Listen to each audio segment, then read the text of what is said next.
contract. All of that formatting and unformatting and deformatting of data that is needed to call contracts back and forth, that's also also works automatically. It's auto-generated by the SDK. So you really can, in Rust, call a Rust function, which will automatically, thanks to the help from the SDK, cause a cross-contract call to some Solidity code.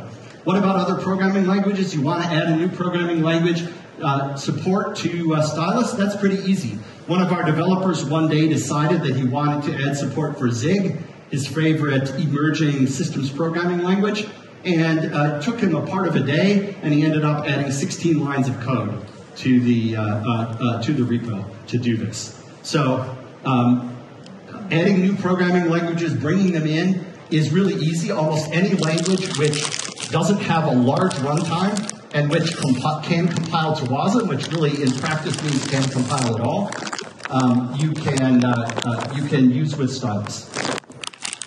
You need something low level. You don't want to go with all the formatting and unformatting because you want to do something tricky like, say, compressing your call data. That's available too. There's a very simple bytes in, bytes out interface you can use if you want. If you don't want the automatic compatibility stuff because you don't want to pay for that, that's also available. We've had a lot of feedback on this. As Stylus has been on testnet, there were over 1,000 contracts deployed on the main testnet, and of course it's now live on mainnet. So people not on our team, people on our team have had experiences, have built interesting and exciting things, but of course the sky's the limit because Stylus unlocks developer productivity in a way that hasn't been possible on Web3 before.